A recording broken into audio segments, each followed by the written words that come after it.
Okay, so I think we will start now. Uh, Namaste, everyone. So this is today is the third session of our Jeevan Vidya Ek Parichaya English reading sessions, and the first two sessions were addressed by Drishta, and in which we had covered um, a lot of things, and not just in reading of the book, but also in the discussions. So, in the reading of the book, she talked about the journey of Nagraj, right, from where he started, and the process of sadhana, and then not getting the answers in the state of samadhi, and thereafter his performing the sanyam in an improvised way, right? And as a result, is seeing the reality as it is in the state of Sanyam, which he says that he performed this study in the at the time of Sanyam.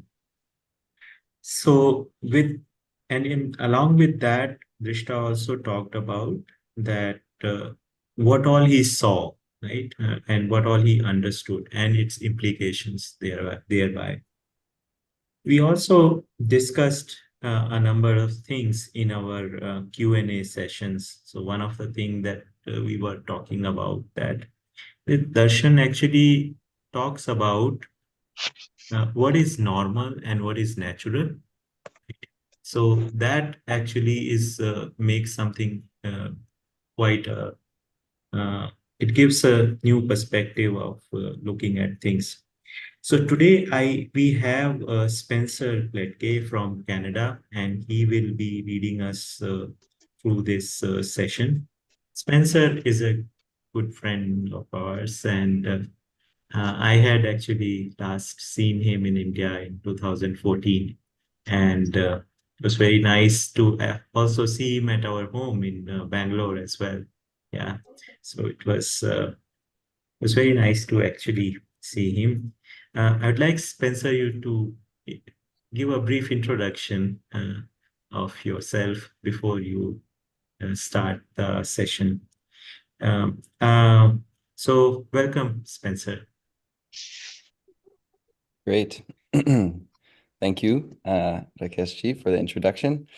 So yes, my name is Spencer. Hello to everyone who's joining us here on the Zoom right now, and hello to everyone in the future who will be joining us on YouTube. So yeah, basically, I was introduced to Jeevan Vidya Madyasth Darshan in around 2013 or so through my friend Mahendra. And he and his wife Naomi, they are living in Calgary, and very coincidentally in the same city, very nearby to where I lived. So we met through some program at the university, and I attended some introductory workshop. And whatever little bit that I understood at that time was just really amazing for me. And so I took those little bits and pieces of the philosophy that I was gathering through the workshop and through conversation, as well as just my overall trust in our friendship. And I agreed or I accepted the opportunity to travel to India this in 2014 to see everyone involved in who's involved in exploring and understanding this philosophy, to meet Babaji, and to just yeah, basically to meet everyone and understand more. So I took the opportunity and I went for 6 months. It ended up being 7 months, since I also went to Bhutan at the end for a workshop there. But in this 7 months, I just had an amazing opportunity to live at Babaji's home for some time, to stay at a number of different centers, Achoti and Kanpur and Bemetra and Amarkantak. So many different places I got to go, many different people I got to meet. And it was just a really incredible experience that sort of really stuck with me, and I think shaped my my progress quite a bit. So then upon coming back, it was just very perfect timing. Mahendra and Naomi were just working to establish the first center based on Madyasth Darshan here in Canada. And after having had such a positive experience in India, I thought that it's something I would like to be a part of. So slowly I moved to living with them at the center, which just happened to be just outside the city, Calgary, where I had grown up, just 30 minutes from there.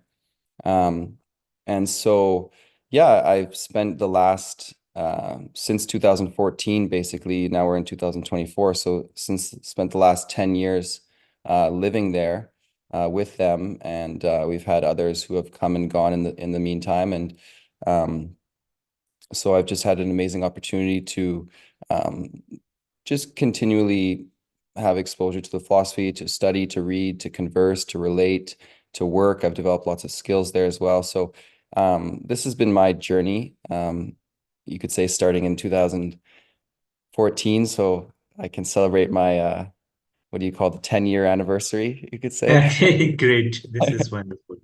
Yeah, and actually, related to this book, which we were about to read, this was the first literature that I read. And actually, I asked Mahendra what would be something I can read. I want to understand the philosophy. I want to go deeper. And, you know, a lot of the literature can be a little bit difficult for someone who's just beginning. And there's a lot of concepts and words that require explanation. They require someone to help you out with it. But he suggested that I could read this on my own. So I went and I printed off a copy. And I read the whole thing in one shot on the plane ride to India. I had around whatever 14 hours. So that, of course, this version has been updated, and I can see that there's been a lot of great refinement to this translation. But that was the first literature which I had read, and the first image I had seen of Babaji or Nagraj was actually the video of him presenting this. My friend Peter said, "Here, look, this is the gentleman who's introduced the philosophy. Watch this video of him." And so I remember that as well. So this is a great book, and I'm very happy that it's been translated and that I have the opportunity to read it for all of you now. Great, Spencer. So please take us through the book. Sure. Okay, so we'll be starting on page 26. And as Rakesh, she just outlined, thus far we've been guided through Nagraj's journey, through his questions, through his discovery, and now he's beginning to explain what he has discovered. So, science is a step in itself. Its previous step was idealism, and before that, the step of the village and tribal world. Going even further back, it was humans wandering the jungle in the Stone Age. We have reached where we are today in a step-by-step manner. We should acknowledge the contribution of each step and be grateful. I have given here a general sequence of events that took place as the background of the discovery. In summary, I did not become satisfied by the finest offerings from the tradition. As a result, I took on the responsibility of finding the answers to my questions and made a focused effort for it. As an outcome of this effort, I discovered that all humans can become happy, Dharma can prevail, earth can become heavenly, and humans can become gods. This is how I became motivated to offer this discovery to humanity, and that is what I am doing at present. Upon completely understanding existence, Jeevan, and humane conduct, I achieved a state which I will now describe to you. I attained self-confidence upon this understanding. I didn't have to make any specific effort or hard work for achieving this. I started verifying this confidence in all aspects of my living as well. In the same way, I attained respect for excellence. Evaluation of excellence naturally results in respect for it.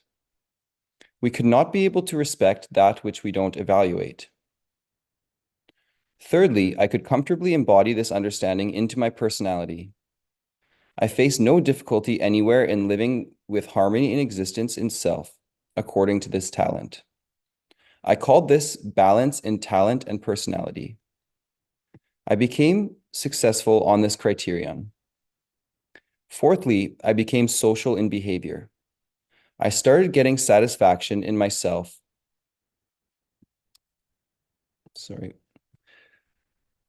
I started getting satisfaction in myself upon becoming social. As a benefit, I was left with no complaints with the world. Now, every moment, I keep scrutinizing the meaningfulness of my actions. I live meaningfully by fulfilling duties and responsibilities in all my relationships.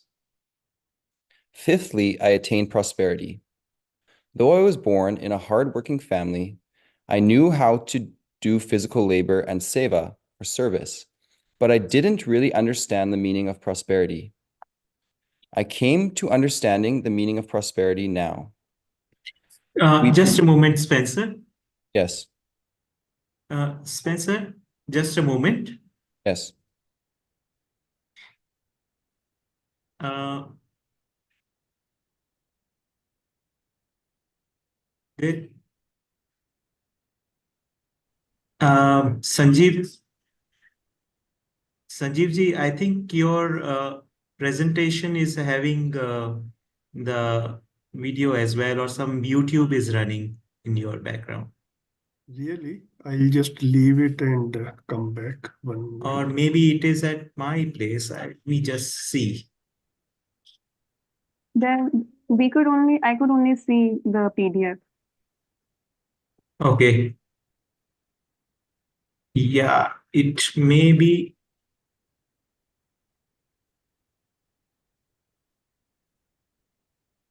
Right. Sorry. I think we can now continue. It was probably at my end only. Sorry for the interruption. And should I continue to share the PDF or Yes, is it yes, okay yes, without please. that? Yes, please share this. Yeah, Okay, okay, thank you. thank you. Sorry about this. No worries. Okay, so fifthly, I attained prosperity. Though I was born in a hardworking family and I knew how to do physical labor and seva, but I didn't really understand the meaning of prosperity. I came to understand the meaning of prosperity now. We produce more than the needs of our family, so we experience prosperity. In this way, I attained many wonderful qualities, which I call autonomy. I became autonomous in myself. So can you. Once I became autonomous, then I became capable of offering, teaching, and articulating this understanding to the world.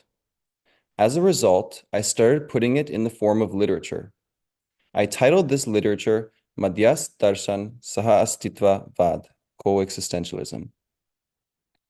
Great. So here Babaji is explaining how upon understanding, without any extra effort, he got these wonderful gifts of self-confidence, respect for excellence, balance and talent and personality.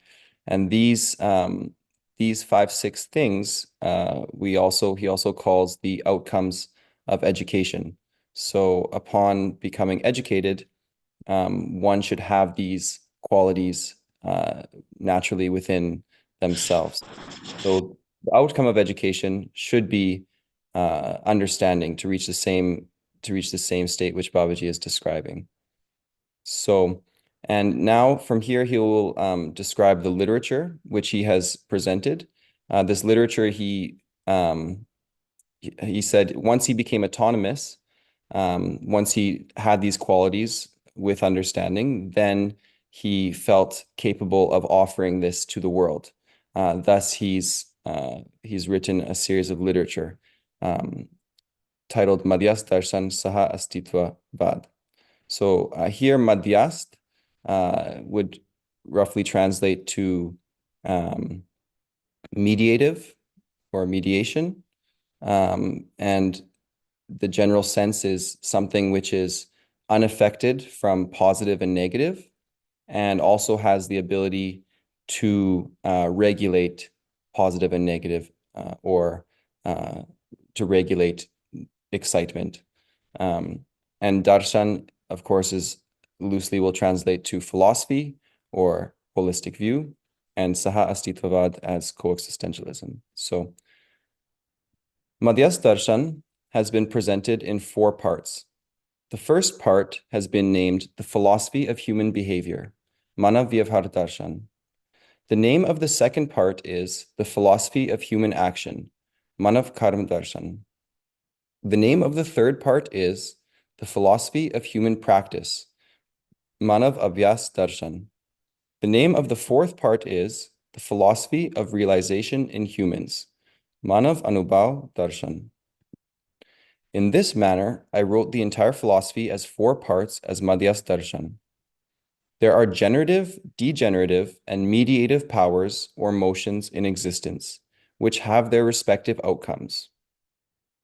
Among these, establishing the grandeur of mediative strength and power is the wonderful destination of human tradition. I too was very amazed upon seeing this. Anyone who has gotten its sense, whether scientist, scholar, or commoner, becomes amazed.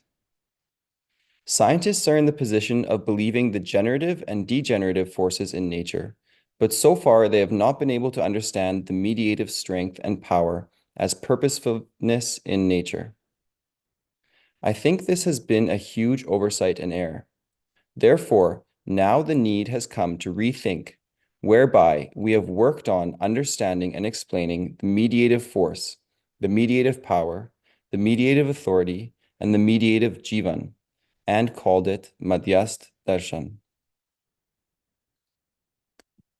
So these are the 4 darshans, and again, he just highlights the importance of Madyasth, or the mediative force here, as it has not been currently explored or discovered in the prevalent science. And it is very important going forward, as you'll see that Madyasth is really part of the beauty of this philosophy. And with Madyasth, you can see how things can have continuity, how there can be a balance, how can there be a harmony. So that's why it's a very important concept here. And next, he has written, I have the ideology under 3 headings. So I have explained the coexistentialism ideology under 3 headings. The first is resolution-centered materialism. Its focal point is the entire physical and chemical world is manifested as orderliness with their inherence and participates in overall orderliness. The insentient nature is participative within itself and is also complementary to the sentient nature. I have tried to describe it here. The erstwhile ideologies are struggle-centered or conflict-centered materialism.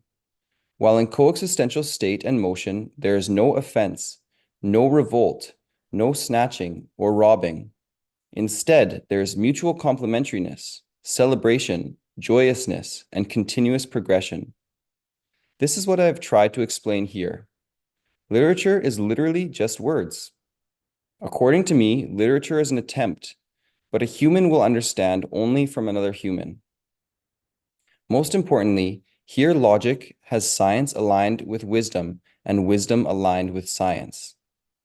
Wisdom means recognition of purpose.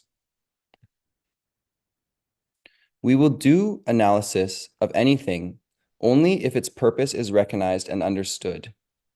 You will know what happens if you keep on analyzing without understanding the purpose. You can judge for yourself whether science has taken humankind to great heights or into a vicious trap. Resolution-centered materialism posits that all physical and chemical matter in existence is inspiring for humans to live in orderliness. All units of nature are complementary to one another, mutually helpful for their grandeur, and interrelated for further progression. This is the way resolution is described here. The name given to the second treatise of coexistentialism is Behavior-Centered Conversations, Vyavharatmak Janvad. A human's existential satisfaction is from behavior only. Behavior is the interaction of one human with another. Human behavior gets characterized only in the form of humane conduct, and that's what I have tried to explain here. After this, I wrote the third treatise, Realization-Centered Spiritualism, Anubhavaatmak Adhyatmavad. So far, the world has remained unsuccessful in explaining whatever they believed to be the object of spirituality. We can understand the object of spirituality easily in just a few seconds. It is the emptiness between you and I, which is also visually apparent. We could call it space or void. It is there between you and I, just as it is there between this Earth and other planets. It is also there between one solar system and another, just as it is between one galaxy and another. Space is uniform in all dimensions. Therefore, we come to know that this reality is omnipresent.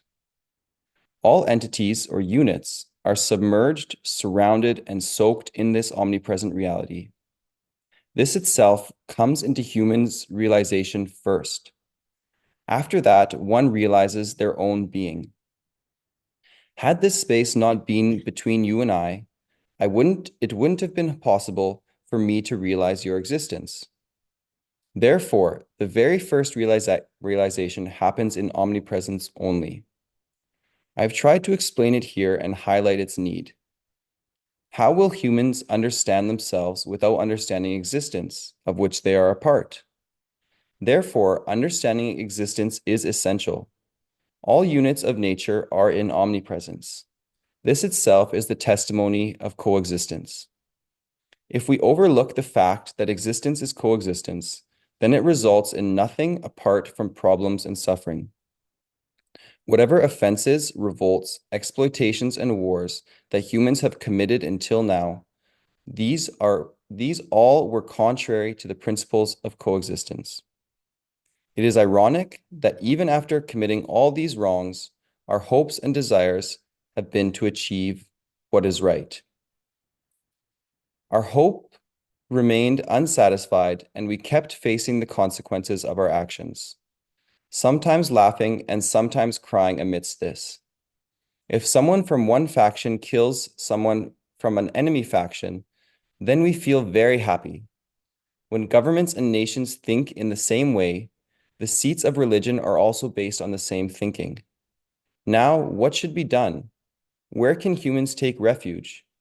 In this way, one sees delusion everywhere, with no direction or purpose anywhere, whether it is the seat of religion, the seat of state, the seat of education, or the seat of business.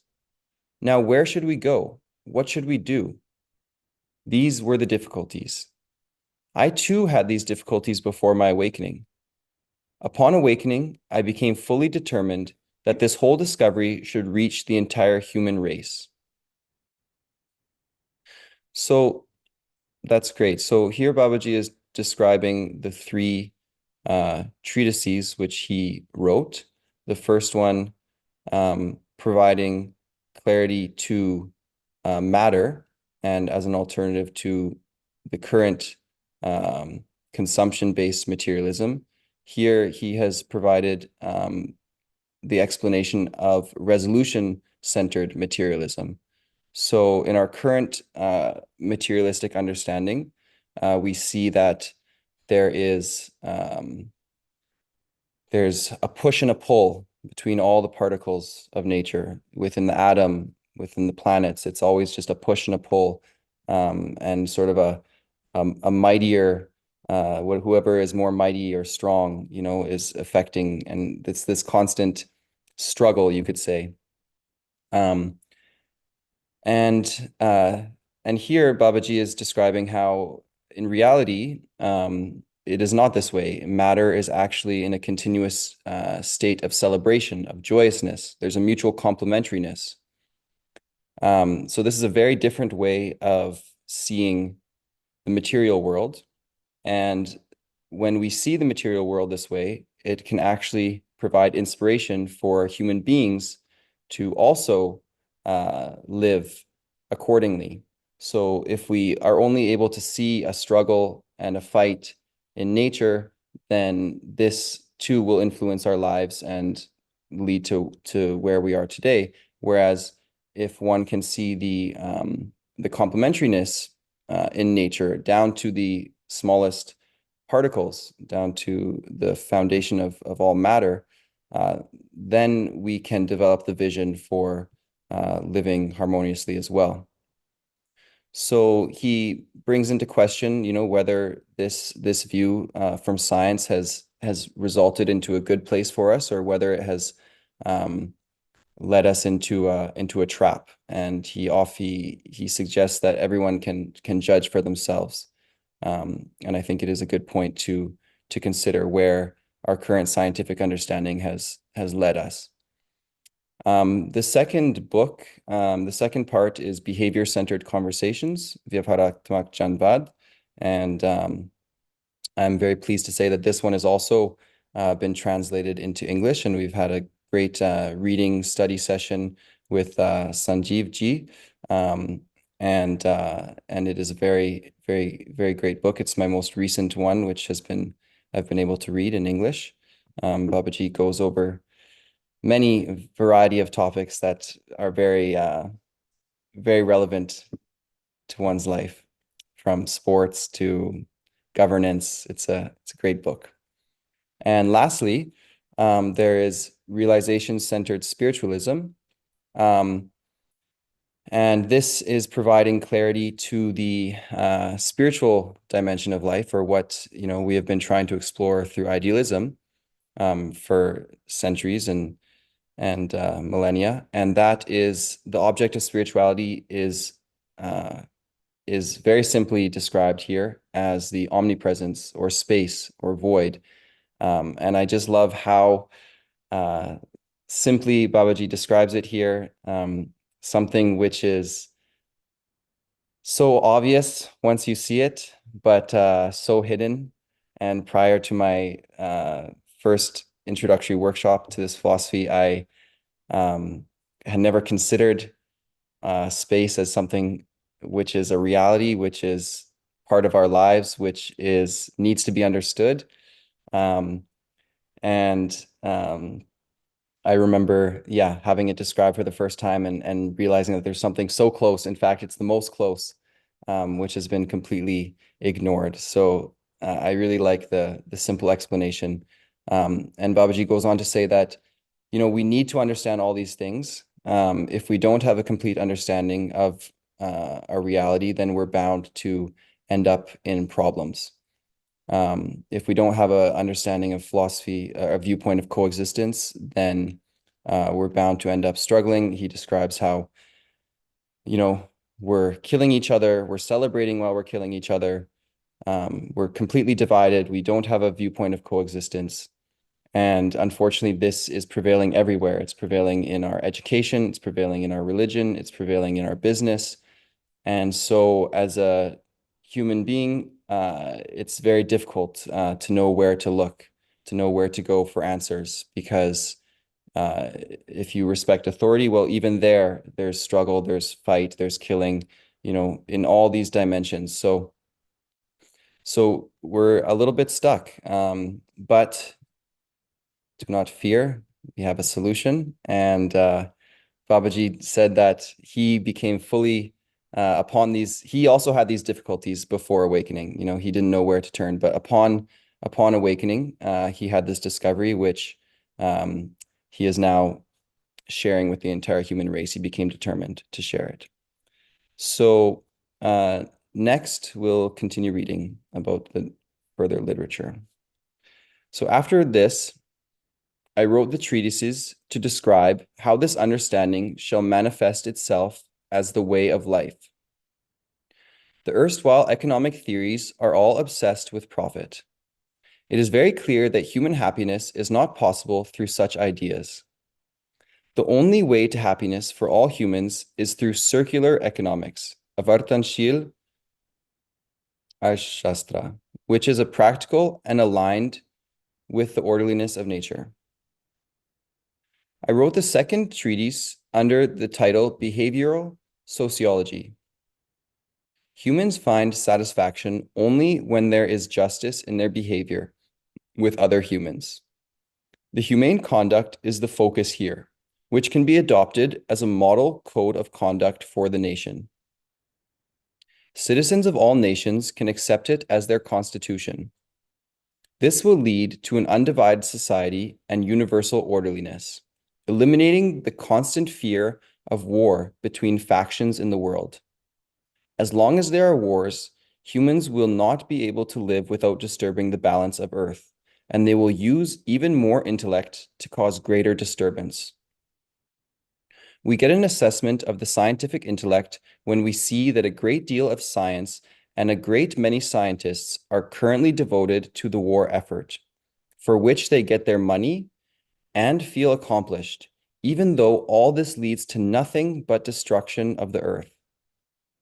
We will have to escape this trap, and for that there is no other way apart from becoming wise. The third treatise that I wrote is Awakened Consciousness-Based Psychology. It postulates that Jeevan is the basis of awakening, which is developed consciousness. The body is a medium for expressing awakened consciousness, consciousness in the sense of completeness, in human tradition. I have tried to explain this here. Now it is for you to examine. My writing will be worthwhile if you understand it.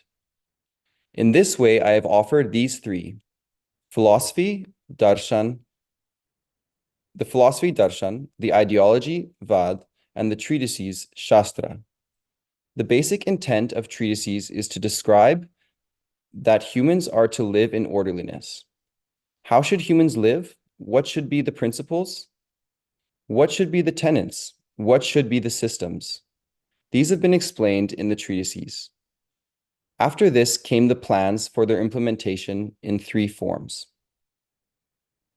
Great, so that concludes the literature, and now Babaji will describe the plans. The first plan is Jeevan Vidya Plan, or Jeevan Vidya Yojana. Humans have remained ignorant about the self since ancient times. They tried to make people understand the concepts of Atma and Paramatma through sermons in the idealism era, but couldn't succeed. This ignorance about self is a big difficulty for humans. If the self is understood, then what follows it will also be understood. Jeevan Vidya plan is meant for removing this very hurdle. The central point of this plan is to impart the understanding of Jeevan. There is equal potential in all humans, young or old, for understanding it. Jeevan only is the basis of equality in humans. Bodies of any two humans are never the same, but Jeevan is there in the same form in all humans.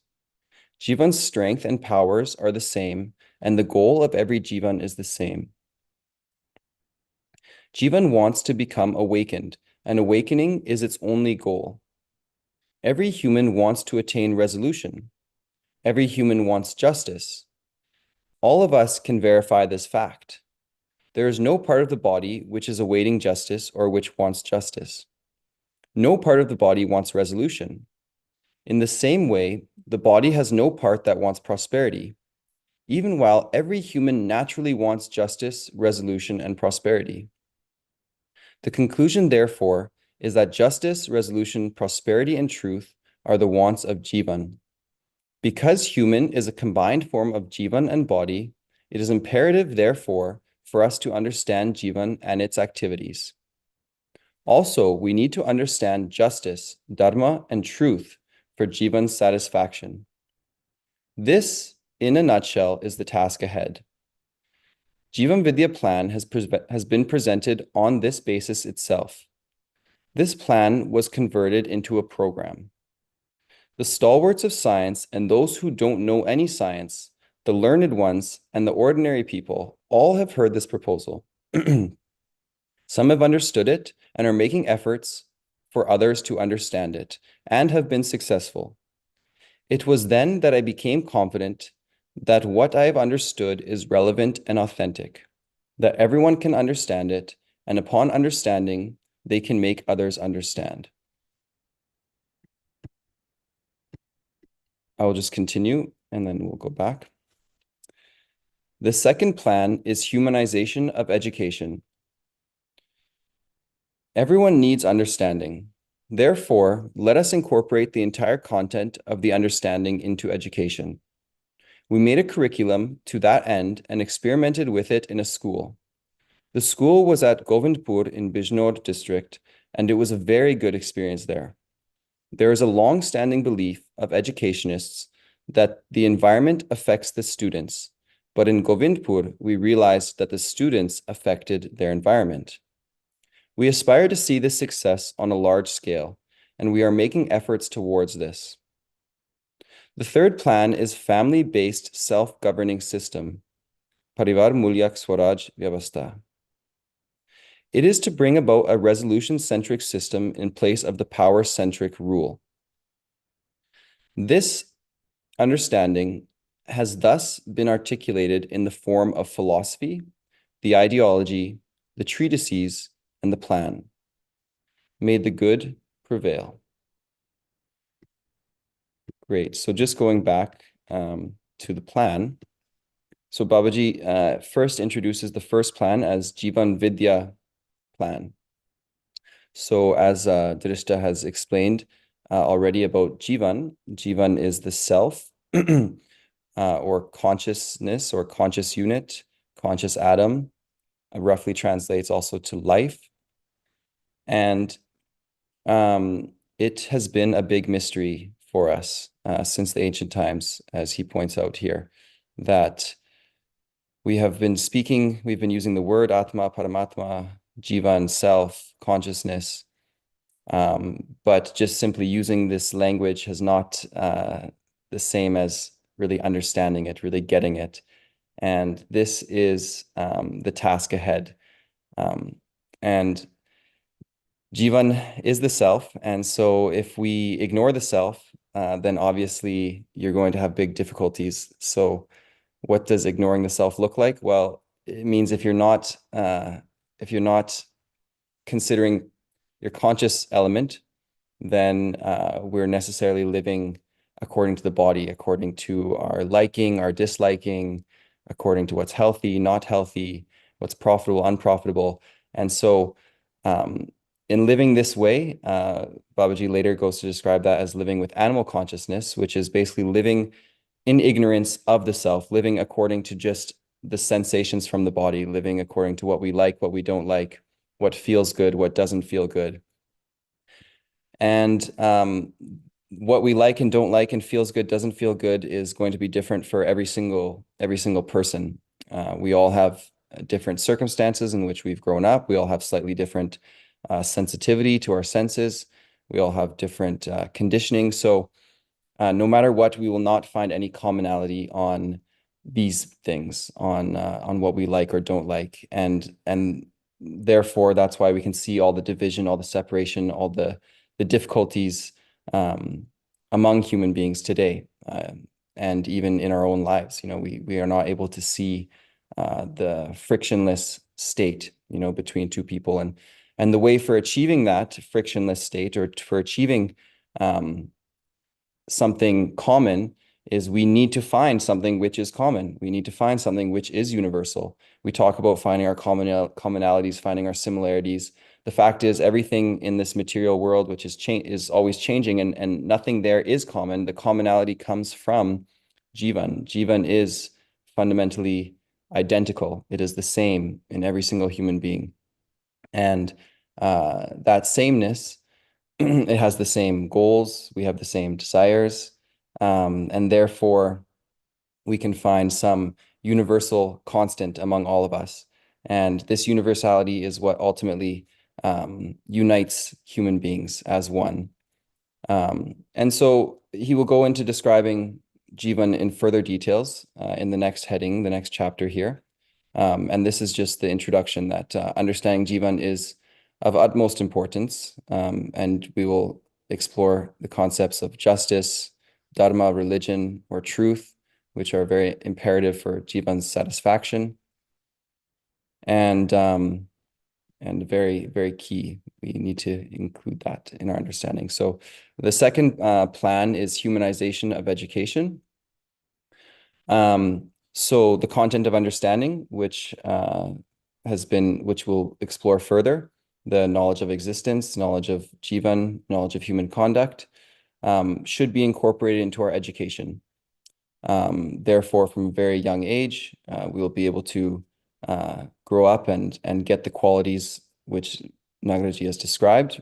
And so he mentions an experiment at Govindpur in Bijnor district. And actually, I don't have much to say about that, but I actually when I was reading this, I became more curious that I would like to hear more about that afterwards, if anyone has any notes about how that went.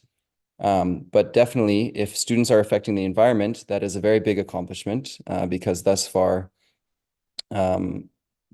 we see that we are affected from our environment, and that's why we remain sort of stuck, because we're affected from the economics, we're affected from the religion, we're affected from the state. So if we can flip that, and with understanding, we can actually create the environment that we would like to see, then that is a very remarkable and big accomplishment. And the third plan is family-based self-governing system, which Nagraj will describe in further detail, but it is basically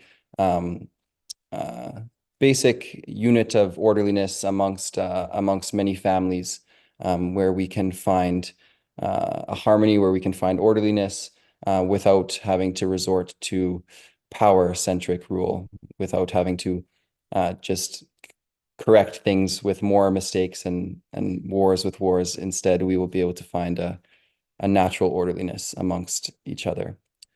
And that summarizes this first part, and next begins the chapter of Jeevan Vidya. So I will read a few pages into here, and then we can move to the question answers afterwards. I will read a few pages so that during my next session, I will have a similar number of pages as today. So Jeevan Vidya, this is the first program. I have understood Jeevan, and from here begins the effort to make you understand it. This process is called Jeevan Vidya. I want to first clarify that Jeevan is eternally the same.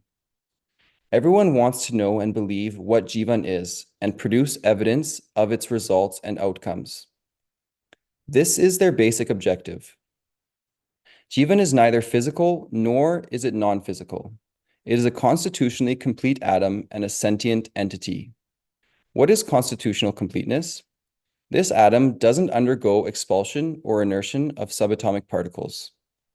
However, inertion and expulsion is found in the atoms in physiochemical forms, which is called result. Thereby, the number of constituent subatomic particles in such atoms gets altered. This is the only elemental transformation possible in the world. Whenever humans will be able to bring about any elemental transformation in nature, then it will be limited to altering the number of subatomic particles in the evolving constitution atoms. Such atoms are of two kinds, hungry atoms and overfull atoms. The atoms that remain in hunger need of subatomic particles in order to become satiated, even as each result is a state of being that exhibits wholeness, have been called hungry atoms.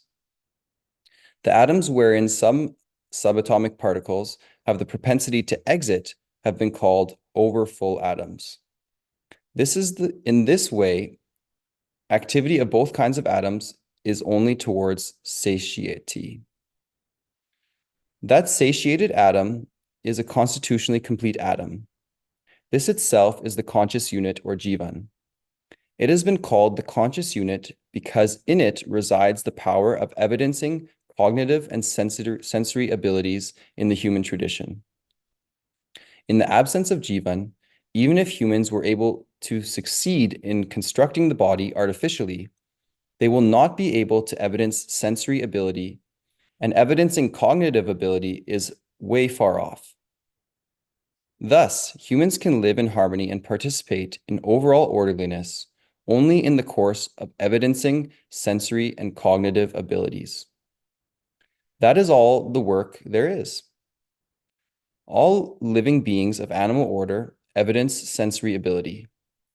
Humans, however, don't become satisfied or happy without evidencing cognizance, irrespective of how hard they may try.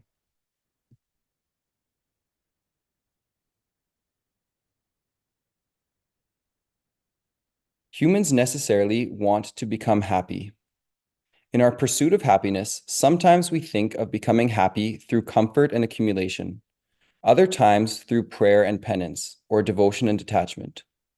All humans, in one way or another, try in one way or another to become happy, but there is no evidence of these efforts resulting in anyone's attaining satisfaction and continuity of happiness. In this pursuit of happiness, I have attained happiness on the basis of understanding. In the same way, every human can become happy based on understanding. All humans are one in the right and many in the wrong.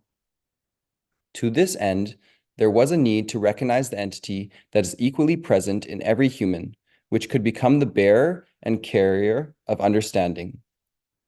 That entity, I understood, is Jeevan living with resolution. When Jeevan lives with the understanding, then it presents resolution in every situation. Every person is happy with the resolution and miserable with the problem. The entity that understands is Jeevan, while it is driving a human body. Whatever we could make animals learn, all that is in the sensorial purview. But how is one human to make another human understand? No one could make anyone understand anything forcefully. One may remain restrained by the fear of livelihood for some time, but not for always. The end of slavery illustrates this point in the history. The control of sensory ability has to have the use of fear and temptation. All nations, religions, industrial and commercial establishments claim to provide order only on the basis of fear and temptation.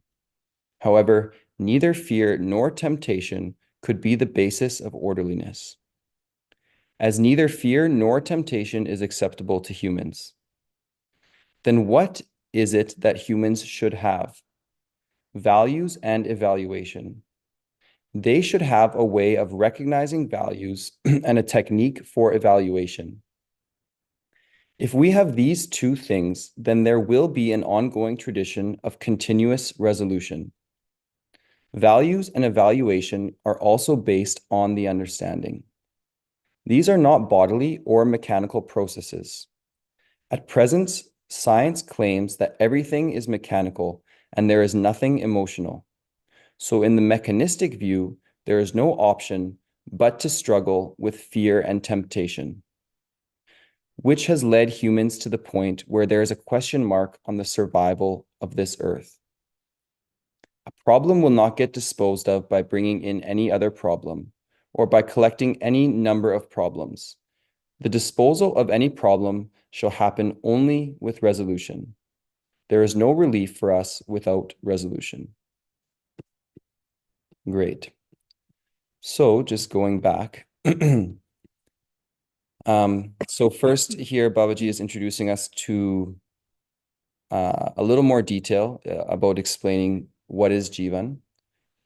So Jeevan here, he's described, it is neither physical nor is non-physical. It is a constitutionally complete atom and a sentient entity. So he describes how in nature there's you can categorize all the atoms into two categories, basically. One which is hungry and one which is overfull. And what that means is that basically the hungry atom has a tendency for emitting particles. And the the hungry has a tendency for taking in particles, and the overfull has a tendency for emitting particles. And the basic principle of this exchange of emitting or receiving is to become satisfied. In the same way, if you're hungry, you want to eat food. If you're overfull, you'll hold off. You might have to emit. So This is the same principle in the atoms here. And upon becoming complete, upon becoming completely satiated, or all the orbits becoming completely full, then this is what is called Jeevan atom. And this Jeevan atom, because of its constitution, it's constitutionally complete. It does not undergo any change, meaning it no longer is hungry and it no longer is overfull. It's not emitting, nor it is accepting any more particles. It is a completely unchanging atom. And because it is completely unchanging, thus it is, you could say it's definite, and it is continuous. It doesn't undergo any more change. Whereas in the material world, you'll see that change is continually happening in the number of particles of atoms. And any change that human beings will be able to introduce in the world will be in this domain only, in just the number of particles in the atoms. So this is the Jeevan, and Jeevan has, let's see.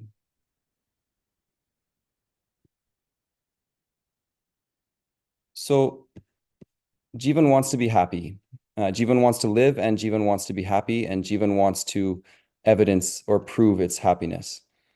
And the will to live becomes complete in animal kind. But for becoming happy, it was only human being which has this capability to actually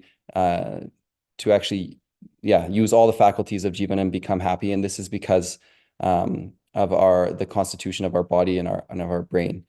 So here Babaji has described that, we've tried happy various ways. We've tried to become happy through devotion and detachments, through depriving ourselves of all sensory things, from finding stillness and quietness. And we've also tried to become happy from maximalizing our sensory consumption and accumulating and enjoying more and more. I would say presently that's the common method. We see materialism is very prevalent in the society, and even in my life, that would be the primary mode of finding happiness. If you're feeling down, you want to experience something, you want to go somewhere, see something, taste something, do something, stimulate the body, find excitement. So however, we have not been able to find lasting happiness through this method. And that is because happiness has been discovered here to be from understanding. Understanding is continuous, Jeevan is continuous, so those are compatible. And Babaji goes on to describe that, so we need to understand to be happy. And how can we understand? Well, it's nothing that can be forced. You cannot force someone to live in an orderly way, to understand, to live in harmony, to live in orderliness. This is something which one needs to take upon themselves to understand, with the help of others, obviously, but it's nothing forced. Whereas in the past, in order to attain order among human beings in our society, in our families, without understanding, so how have we done it? We've done it with fear and temptation, or fear and greed. And this can be seen everywhere, where we are either tempted to do something, we're given a reward, we're given a job, we're given a raise, we're given a gift, or the allure of material goods. This temptation is there, and fear is also there. The fear of losing these things, the fear of losing your wealth, the fear of losing your life. And we have established our systems of orderliness based on just fear and reward, or the carrot and the whip, so to speak. But this is because this only works when you're living in the purview of body, when you're living in the purview of sensory, the sensory world. If you consider Jeevan, this is not satisfying, because Jeevan has this thirst for understanding. Therefore, no matter how much we try to create order based on fear and reward, there is something else, which a latent potential, which is there, something else in Jeevan, which wants to understand. Therefore, we cannot continue orderliness on this basis of fear and reward only. And Babaji points that out as the end of slavery is an example of this, that ultimately we will move towards understanding. So I'm going to end the reading here. This leaves me with enough to continue for our next session. And thank you very much for listening. Thank you, Spencer. This was very nice listening to you, and a wonderful rendition of this and explanation as well. So I'll actually invite all the participants now if there are any questions that you would have for Spencer.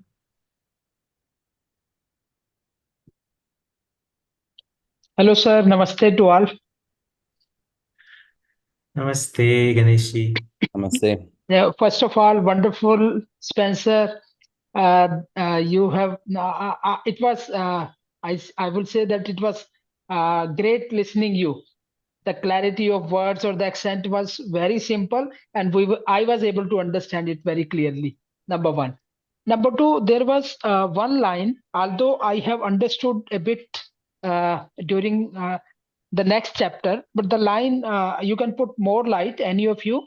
That line was like, this word was, the bodies of any two humans are never the same, but the Jeevan is there in the same form in all human beings. Jeevan's strength and powers are the same, and the goal of every Jeevan is the same. So, please put a more light on this line. Is Jeevan same or is strengths are same? Means Jeevan also need to be developed? This is my question. Have you understood my question? Could you repeat the last part of the question? You said yes, same yes, or? Yes. There is a line that Jeevan's strengths and powers are the same, and the goal of every Jeevan is same. My question is, does it mean Jeevan is same in every human being, or Jeevan also need to be nourished or developed? Mm-hmm. So yeah, I can try answering first. So let me just find this part here. Which page is it?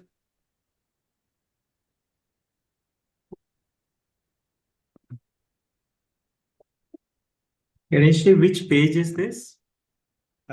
Given strengths Page and number parts. 34. Page number 34. Just in the Okay. middle. Second paragraph, almost last one or two lines. Second paragraph.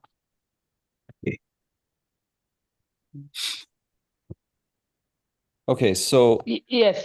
yeah, so I'll try to explain. So Just above it. yeah. Bodies of any two human beings are never the same, but the just above it. No. Yes. Here it is. Yes, exactly.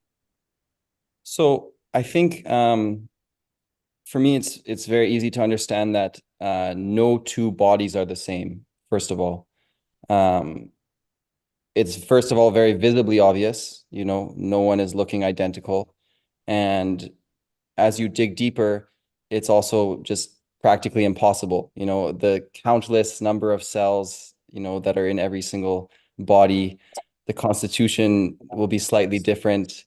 The food that you've eaten, all the cells, there's going to be slightly some differences in the body. So first of all, I think that is very clear. But Jeevan itself is a constitutionally complete particle.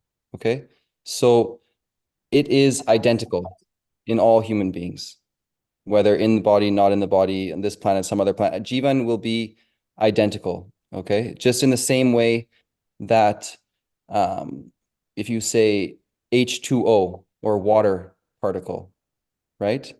So every single particle of water is identical, H2O, 2 hydrogen, 1 oxygen. Similarly with Jeevan, they are all identical. And when he says that they have the same strengths and powers, I don't have so much clarity on this, but I would assume that, you know, every Jivan has the same abilities, you know, like our bodies are not the same abilities. I might be able to carry 50 kg, someone else might be able to carry 100, you know. I might be able to run for 1 kilometer, someone else for 10 kilometers. So we will always have variability in our bodies and in our capacities there. But Jivan has the same capacity for understanding.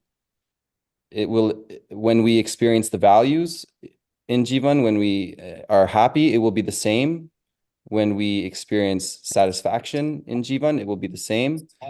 And our understanding will be the same. The content of our understanding will be the same.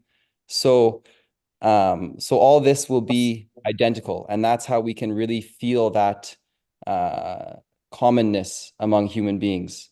Currently, because we are living in the basis of body, our sensory experiences are different. You know, when I taste something, I experience it one way. When you taste it, you might experience it a different way based on, in India, you might like your spicy food and chili. And so when you have it, you really feel great. Whereas for me, when I have it, it might be suffering, right? So the same food, we can have very different experience. So whereas when it comes to Jivan, this will be the basis of our commonality. When I experience trust and when you experience trust, it will be the same. When I experience gratitude and you experience gratitude, this will be the same experience, identical experience.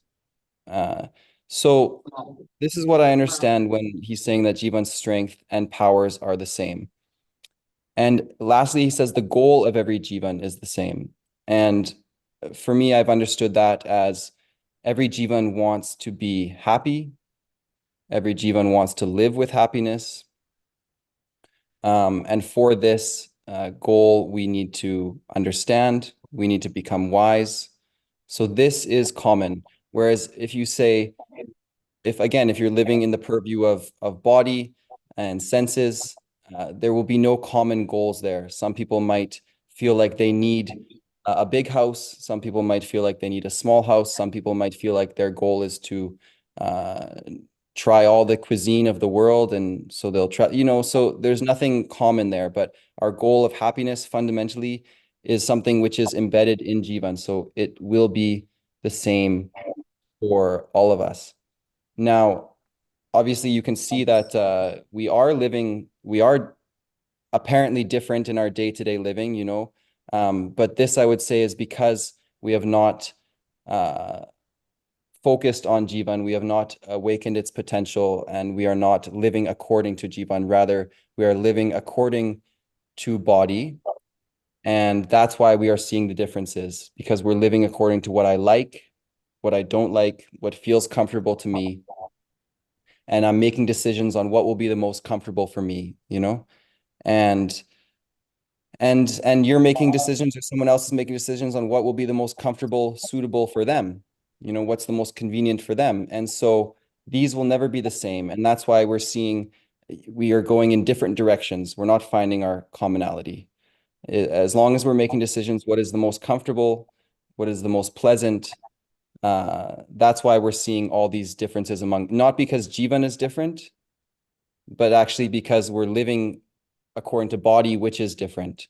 Once we begin to live according to Jivan, which is the same, then we will find our living is becoming more and more and more succinct, and we will see that similarity everywhere. This is great. This is very nice, actually. And just to add to Spencer's point, we have the point that is being highlighted over here, that potentially every Jivan has the same strength and power, but until it remains identified with the body, we see the variations, right? So in that sense, you see that there is a progression of awakening. And once in the state of awakening, when the Jivan actually lives according to itself, you see the same strengths and same powers actually becoming demonstrated. Until then, as long as it is Jivan is identified with the body, and as Spencer was talking about, it basically lives for maximizing comfort or living according to the likes and dislike, what is pleasant.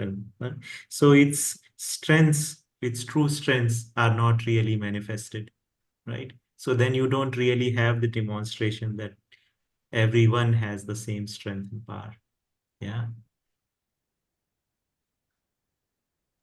Yes, Bhaiya. Thank you very much. So what I could understood is that the strengths and goals of Jeevan are same, but it still needs to be nourished.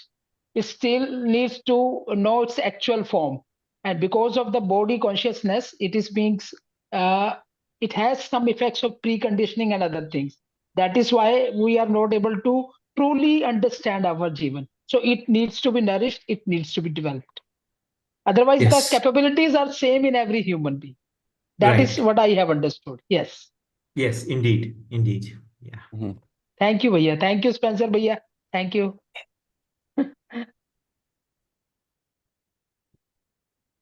So do we have any other questions for Spencer or any other presenter who want to like to make any observations or comment on this? I would like to add something about the Sure, question. Estelle.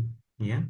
Just, I think the strength and powers, like the way I understand, I think in Jeevan, I think because they're like energized and like in the space, they're already the same. Like you can see, I think, let's say in the body, yeah, our faculties will be different, but in the way we can think and imagine, like there's no difference between you, me, and even me now and tomorrow and when I'm older.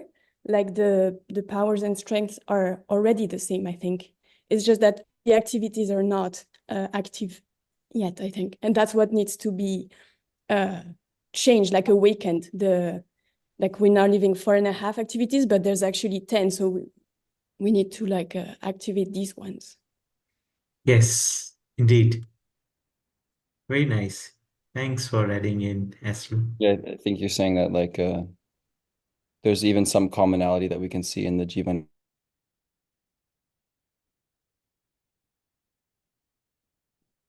Same, like maybe we're not using all the activities, but strength and power, they're the same in Jeevan. Mm-hmm. The way I understand that,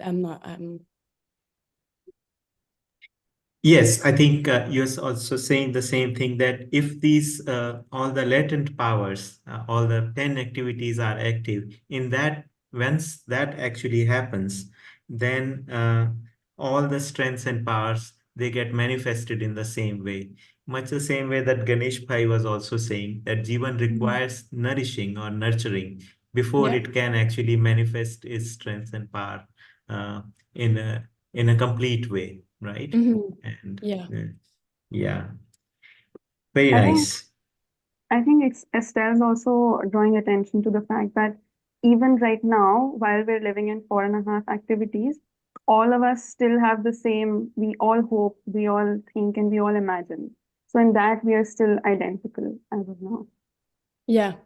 Yeah. And also it's like, yeah, it's the same. And there's no, just like in body, there can be changes of like, oh, maybe when I get older, I won't be able to like run as fast or as long. But even when my body get older, Jeevan will still have the strength and power of like imagining and yeah, obviously today it's limited by the 4.5, but once we'll have like the 10 activities, the strength and power will be the same in the 10. But today they're the same in the 4.5. Like there's no difference. Yes, even our imagination is inexhaustible, and it basically doesn't depend on our age also, our body's Exactly. age also. Yes, indeed. Hmm. Great. Hmm. So, any other questions for Spencer or Estelle today? I would actually like to invite Surendra Pal Bhaiya, who is also here with us. Surendra Pal Bhaiya, can you switch your video on? Uh, जी भैया yeah, yes it would be very nice. Good to see you. And Surendra Pal Bhaiya is part of the translation team, and I thought that it would be nice to actually uh, I mean, as part of today, we talked about all the darshan literature like darshan, Vad, and Shastra. So I requested Suren Bhaiya that if he could share some of his perspective on uh, how Babaji has actually structured his literature and what is covered in his words. Thank you, Rakesh Bhaiya. So I think everybody would have seen my face now. So I would like to switch off the video. Okay, as you like it. Right. So because I'm holding the phone in my hand, which I cannot hold for a long time. Okay. Right. If everybody is okay with this. Thank Sure, you. sure. Thank you, Rakesh Bhaiya. So first of all, thank you, Spencer Bhai. As Drashta Beta read and explained this book, we all became very happy. Rakesh Bhai, Sanjeev Bhai, ourselves, including Puneet Bhai, that when we were doing translation, how it will come around when people read it and talk about it. And listening to Drashta Beta last two the sessions, and today Spencer Bhai, we feel very confident and happy that our work seems to be good. That's the feeling I'm getting, and I'm sure Rakesh Bhai, Sanjeev Bhai, Yes, indeed. would be sharing having the same feeling. Good. So, having said that, good. So, everyone literature, how Babaji has written it, and I believe that most of us have this common view. Maybe there are little bit differences which we can sort it out. The way I have seen this literature, and it was discussed today when the moment Spencer Bhai was saying that he has written this literature mainly so that by studying it, everybody can move towards realization. That is the first objective of Babaji when he has structured this literature. But explaining this little bit more, we all know Sesson, he had this wish within himself, which was very natural, as he says, or we can say that it was a proclamation that arose within him, that may earth become heaven, may humans become gods, may dharma prevail, may goodness arise forever. This has been his wish, and which was very natural right from the beginning when he was studying Vedanta, and which became strengthened when he realized, when he got answer to all his questions. So the idea was how to fulfill it. So he realized that yes,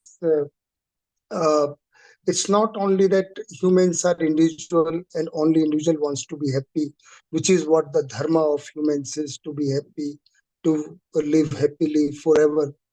How this should become successful. So that was his point. So he wrote this literature to address this question that every human being can only be happy if he has got realization, if he has accomplished realization. And coming to the very practical aspect of it, he saw that humans have 4 dimensions, which is realization, thought, occupation, and behavior. Occupation and behavior, and then they are at 5 stages as individual, family, society, nation, and world. So he wrote this literature so that all these aspects, all these can be addressed, that how can humans not only can live happily individually, but in family, society, nation, and the whole world. That is how the earth will become heaven. And that is when the dharma will prevail. So the common theme in whole literature is like that.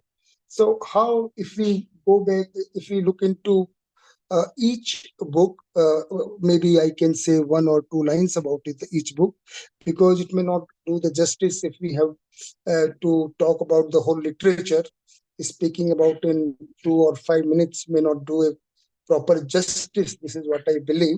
And it is very difficult to say a lengthy thing in a few lines. while we are used to say talk about in 7 days, as Jeevan Vidya Parichaya, when Rakesh Bhai thought about this idea, this is what came to my mind, how to talk about it in just 5 minutes or so. If we talk about, let's say, each book, which is the first book, like Manav Vyavhar Darshan, which is philosophy. So how do I see Darshan? Darshan is realization points. Adrinil Nagraj ji has written Darshan in an absolute sense. This is what I see, that what exactly the reality is. He has written reality as it is. And he has seen in this reality as human beings they are, and what the dharma of human being is to be happy. And then he realized that humans, if practically see, humans are affected by the behavior of each other. They become happy or sorrow, or feel sorrow in company of each other. What is the root of this happiness or unhappiness? And from that point of view, he has written this Manav Vyavhar Darshan, the holistic view of human behavior, where he has gone into which is I consider as a very fundamental theorems that he has written, or realizations, axioms, which are the truth, which is what we call the reality as it is, that what human being is, what is realization, what is human behavior, how humans can become happy.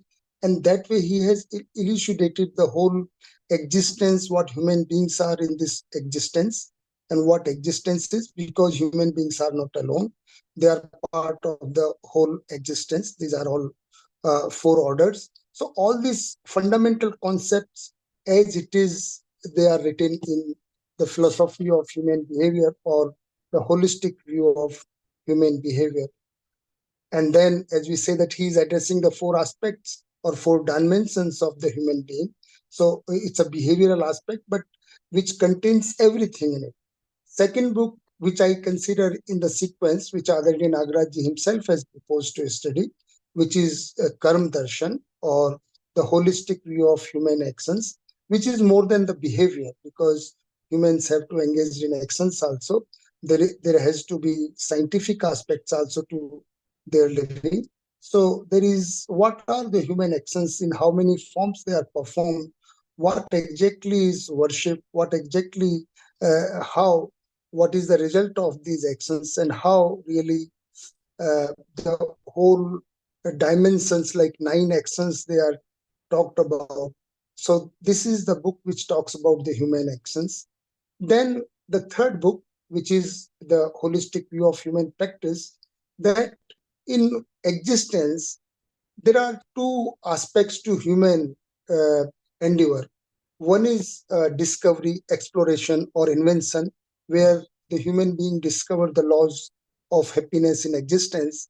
And second is how to study them, how to practice them. So this book really talks about that, by following the practices, how human beings can accomplish realization, how they can live happily in family, society, and nation, and the whole world.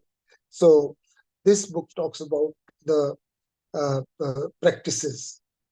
Then the 4th book, as we see in the sequence of by practices, what is realization? What exactly is realization? Absolute sense, what is space, or we call Vyapak, omnipresence, omnipotence, and how Atma realizes it.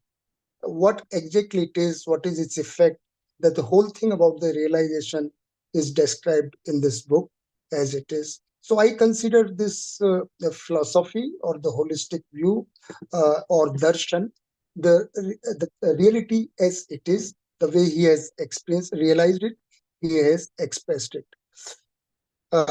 If I talk about the other 2, which is what we call ism, or ideas, or ideologies, there I think he is writing in such a way that there are certain ideas or ideologies that are popularly accepted in society. So he is talking about alternative, or as we call vikalp, to those ideologies that are prevalent in society. For example, if we say, like Samadhanatmak Bhautikvadi has written, because there is a popular idea or ideology which is Dvandatmak Bhautikvad. So he's saying there is no conflict, as Spencer Bhai very beautifully explained today. There is a celebration in existence, and that celebration is seen only when one realizes, when only understand this reality. This is only due to delusion that we see conflict in material or material world. So Samadhanatmak Bhautikvad or resolution-centered materialism is alternative to conflict-oriented materialism or Dvandatmak Bhautikvad. Similarly, if we say he has written behavior-centered conversations, because the basic idea of society or prevalent idea of society is that there is a strife or sanghars in society.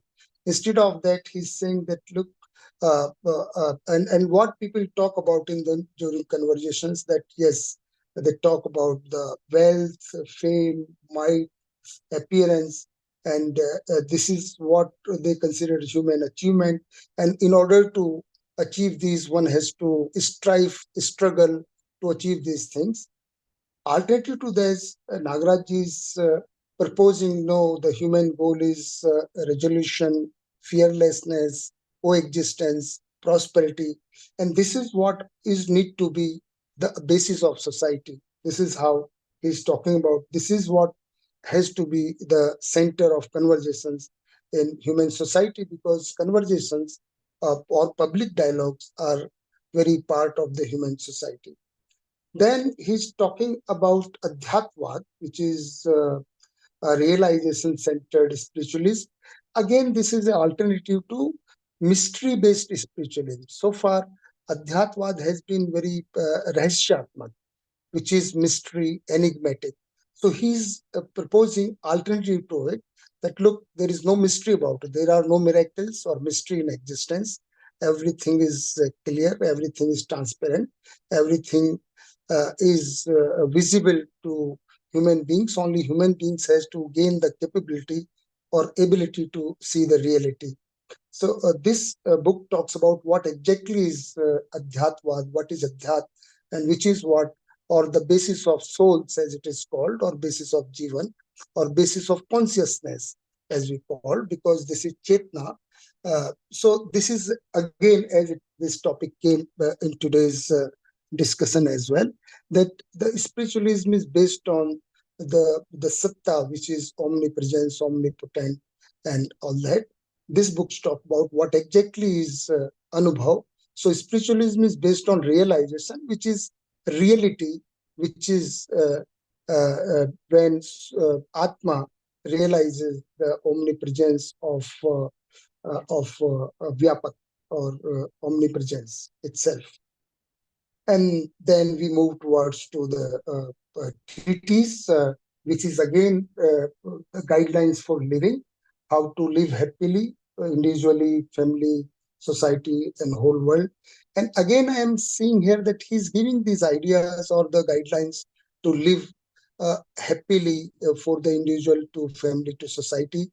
And again, he's giving alternatives or vikalp to the popularly known ideas or accepted ideas. For example, if we talk about the sociology, Samajshastra, he's proposing behavioral sociology in place of consumption-oriented sociology. अभी भोगोन्मादी समाजशास्त्र की बात चलती है कि the purpose of society is to consumption, which is even today prevalent. So he's saying it's not that. It's that basically society has to be, the basis of society has to be behavior, because through behavior only, either we move towards realization, or after realization we evidence our realization in human behavior. Similarly, if we talk about economics, today's economist or prevalent idea of economist is profit mania, profit obsessed economics. Against that, or alternative to that, he's proposing avartansheel arsas, circular or cyclical economics, which is everlasting. There are resources enough for everybody.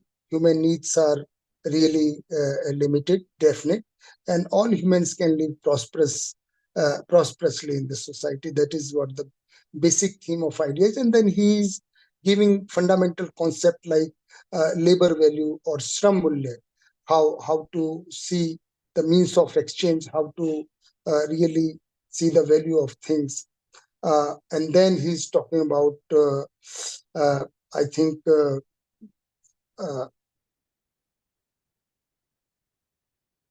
awakened consciousness psychology. We talked about it a lot last time in last session, that today's psychology or of a deluded person, because today's psychology has been studied keeping view uh, what is currently the state of mind of human beings. And this is what Nagraj has pointed out, that if you study a deluded person, that is what you will get, what is going on in his mind, which is what the sex maniac society is, or the deluded humans psychology is basically obviously lust oriented or lust based. Against that, he's talking about, like, look, if human beings really becomes awakened, then what would be the psychology of that? And that is called awakened consciousness psychology. What would be the conduct of such a human? We talked about what is normal human last time. Normal, here we are talking an awakened human. As such, if we see, even deluded person is normal in the whole existence, as the vikas kram vikas or jagriti kram jagriti, destiny progression, development progression, or awakened progression. It's not really that way abnormality, but what we are saying, what are the norms? What are the norms of a right person or manav? One is that by status, it is by body, it is still human, but by consciousness, it is not yet developed into the human status or manopad. So what that is what the normal is. That manopad, when the one is the realized person, so he's talking about that norms, and that is the psychology of the awakened consciousness psychology. So this is how he has proposed the whole literature, the absolute reality where the darshan is, and then he's giving the ideas to give the norm, to set the norms, a new normal, to set those ideas which are prevalent, and he's giving alternative to those ideas, and that is how he has written. And when the society is organized in such a way, what would be the human constitution? And that is another book that he has written, Manviya Samvidhan, Human Constitution, that how, what would be the laws that would be governing the society. I think Rakesh Bhaiya has suggested me 5 minutes or so, but as I always thought that it is not going to be sufficient, but maybe I have spoken too fast, Rakesh Bhaiya, but this is how I think that he has. Surendra, this is, thank you you. so much for giving this overview, and I'm sure that everyone has benefited from this. So, Spencer bhai, anything we want to say as the closing remarks before we close this session? And No, I don't have any closing remarks. Thank you, Surendra Ji, for explaining that very beautifully. And thank you, everyone, for listening and for your questions. It was a great opportunity for me also. great. So thank you, everyone. And we will meet again on the coming Wednesday, and where Spencer will take us further on this book.